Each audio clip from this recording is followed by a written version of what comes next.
আসসালামু আলাইকুম প্রিয় দর্শক, আমার সঙ্গে থাকবার জন্য ধন্যবাদ। আজ মঙ্গলবার 6 মে 2025, 23শে বৈশাখ 1432 বাংলা, 7ই জিলকদ 1446 হিজরি।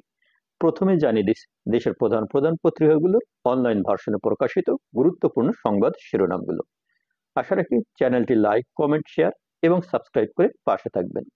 আমার দেশ কলকাতায় বাহাউদ্দিন নাসিমের বিলাসী ফ্ল্যাট, দাম 1,35,00,000 rupee. BNP Trump card doctor Zubaida, কৌতূহল বাড়ছে ডাক্তার জুবাইদাকে নিয়ে। টিআর কাবিকার সুবিধা নিয়ে আওয়ামী লীগ পুনর্বাসনে বিএনপি। শাপলা ছিল রক্তাক্ত চত্বর। গাজায় হামলা আরো বাড়ানোর পরিকল্পনা অনুমোদন ইসরায়েলি মন্ত্রিসভার। ফয়জুল করিমের মামলা বাতিলে ক্ষুব্ধ ইসলামী আন্দোলন। স্বাস্থ্য সংস্কার কমিশনের সুপারিশ দ্রুত বাস্তবায়নের নির্দেশ প্রধান উপদেষ্টার। রাজশাহী বিশ্ববিদ্যালয়ে টানা 5 ঘন্টা ধরে র্যাগিং এর অভিযোগ। এপ্রিলে সার্বিক মূল্যস্ফীতি কমে 9.17%। চট্টগ্রামে অবরোধ, পাল্টাপাল্টি ধাওয়া, গাড়ি ভাঙচুর। মানব জমিন, ঢাকার পথে খালেদা জিয়া। দুদিন পর ফের বাড়ল সোনার দাম। এনসিপি নারী বিষয়ক সংস্কার কমিশনে সমাজের সব অংশের প্রতিনিধিত্ব নিশ্চিত হয়নি। দ্বিতীয়বারের মতো ক্ষেপণাস্ত্রের সফল উৎক্ষেপণ পাকিস্তানের। পেহেলগাম ইস্যুতে স্বচ্ছ আন্তর্জাতিক তদন্তে ব্রিটেনের যুক্ত হওয়ার আহ্বান পাক প্রধানমন্ত্রীর।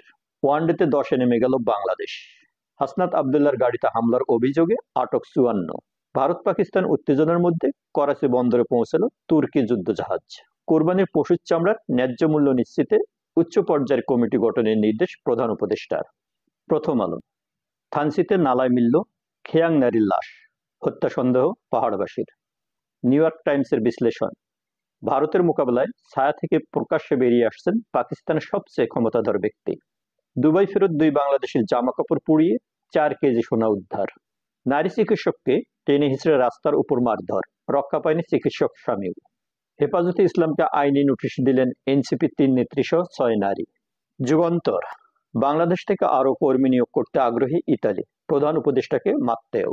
হাসনাতের উপর হামলা, যা বললেন স্বরাষ্ট্র উপদেষ্টা। গাজার শিশুদের চোখের আলো কেড়ে নিচ্ছে ইসরায়েলের সেনারা। ভাইয়ার দিকে খেয়াল রেখো, বিমানে ওঠার আগে বললেন খালেদা জিয়া। যানজট এড়াতে হজযাত্রীদের যে বার্তা দিল ধর্ম মন্ত্রণালয়। সমকাল, ফেসিবাদের পক্ষে সম্মতি উৎপাদন না করতে গণমাধ্যমের প্রতি তথ্য উপদেষ্টার আহ্বান। 200 বছর পুরানো সম্পত্তি নাবালকের নামে ইজারা।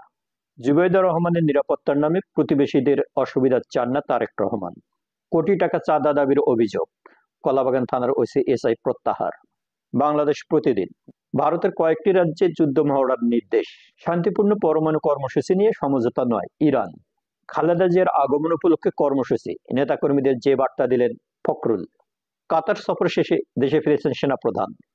প্রিয় দর্শক, এই ছিল দেশের প্রধান প্রধান পত্রিকাগুলোর গুরুত্বপূর্ণ সংবাদ শিরোনাম। প্রত্যেকটা পত্রিকাতেই প্রধান শিরোনাম হয়েছে সাবেক প্রধানমন্ত্রী বেগম খালেদা জিয়া চিকিৎসা শেষে 4 মাস পর দেশে ফেরত আসা বিষয়ক একটি শিরোনাম। প্রিয় দর্শক, আপনারা জানেন গত 8 জানুয়ারি কাতারের আমির Sheikh Tamim bin Hamad Al Thani পাঠানো রাজকীয় এয়ার অ্যাম্বুলেন্সে করে উন্নত চিকিৎসার জন্য লন্ডনে যান বেগম খালেদা জিয়া। দীর্ঘ 4 মাস পর আজ সোমবার বাংলাদেশ সময় রাত 9:30টার দিকে কাতারের আমিরে দেওয়া বিশেষ এয়ার অ্যাম্বুলেন্সে দেশের পথে যাত্রা শুরু করেছেন তিনি। তার সঙ্গে রয়েছেন বিএনপির ভারপ্রাপ্ত চেয়ারম্যান তারেক রহমানের সহধর্মিণী জুবাইদা রহমান ও ছোট ছেলে আরাফাত কোকোর স্ত্রী সৈয়দা শর্মিলা রহমান। খালেদা জিয়াকে বহনকারী এয়ার অ্যাম্বুলেন্সটি আগামীকাল মঙ্গলবার সকাল 10টার দিকে ঢাকার হযরত শাহজালাল আন্তর্জাতিক বিমানবন্দরে পৌঁছানোর কথা রয়েছে এবং তাকে বরণ করে নেবার জন্য বিএনপি ব্যাপক কর্মসূচির আয়োজন করেছে। পাশাপাশি বেগম খালেদা জিয়ার দেশে প্রত্যাবর্তনের সময় বিশৃঙ্খলা এড়াতে ঢাকা মেট্রোপলিটন পুলিশের পক্ষ থেকে বেশ কিছু দিক নির্দেশনা দিয়েছে।